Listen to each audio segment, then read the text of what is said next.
শহীদ রাষ্ট্রপতি জিয়াউর রহমান এই দেশের স্বাধীনতা ঘোষণা করেছেন, এটি ঐতিহাসিক সত্য। আওয়ামী লীগ সেটি স্বীকার করে না, কিন্তু ইতিহাসে অমোঘ সত্যটিকে আড়াল করে যাওয়া কখনোই সম্ভব হবে না। 1971-এ মুক্তিযুদ্ধ বাঙালির জীবনের সবচাইতে বড় ঘটনা, সবচাইতে বড় অহংকার। এর সাথে কোনো কিছুরই তুলনা হতে পারে না। আমরা যারা এই যুদ্ধে অংশগ্রহণ করতে পেরেছি, আমরা প্রকৃত অর্থেই ভাগ্যবান। এখানে অনেক মুক্তিযোদ্ধা উপস্থিত রয়েছেন যারা তখন বয়সে তরুণ ছিল, জীবনের মায়া না করে ঘর বাড়ি পরিবার পরিজন ছেড়ে রণাঙ্গনে বিপুল বিক্রমে যুদ্ধ করেছেন, দেশটিকে স্বাধীন করেছেন। কিন্তু স্বাধীনতার অব্যবহিত পরেই যার যার পেশায় তারা ফিরে গিয়েছেন এবং দেশ চালনার ভার যাদেরকে দিয়েছিলেন, যারা মুক্তিযুদ্ধের সময় নিরুদ্বেগ জীবন যাপন করেছে কলকাতা এবং আগরতলায়, যাদের জীবনের কোনো ঝুঁকি ছিল না, যারা মুক্তিযুদ্ধের কোনো ঘোষণাও দেননি, তাদেরকে আমরা দেশের শাসনভার পরিচালনার জন্যে দায়িত্ব দিয়ে আমরা চলে গিয়েছিলাম নিজ নিজ পেশায়। এই সময় ইতিহাসের অনেক বিকৃতি ঘটানো হয়েছে। এখনও আমরা দুঃখের সাথে লক্ষ্য করছি ইতিহাসকে বিকৃত করার চেষ্টা করা হচ্ছে।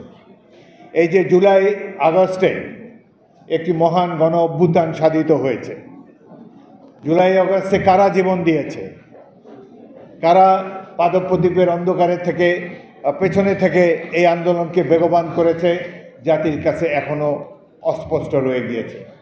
শুধু একটি উদাহরণ দেব, 16টি বছর ধরে বাংলাদেশ জাতীয়তাবাদী দল বেগম খালেদা জিয়া এবং তারেক রহমানের নেতৃত্বে এই ফ্যাসিবাদ বিরোধী আন্দোলনকে সবসময় অগ্রগতির পথে এগিয়ে নিয়ে গিয়েছে।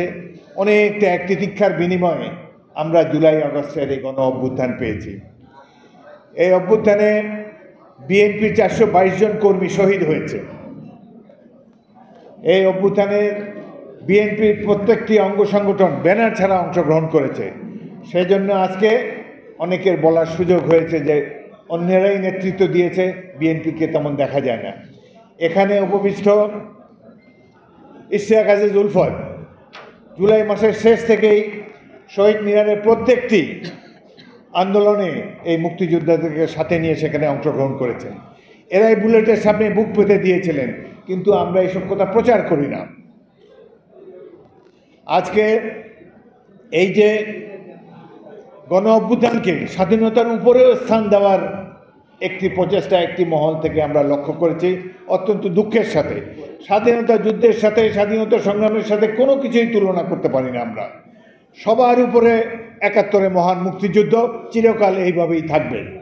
আমরা মুক্তিযুদ্ধকে কাউকে কলঙ্কিত করতে দেব না, মুক্তিযোদ্ধাদেরকে বিভক্ত হবে এটাও আমরা কখনো আশা করি না।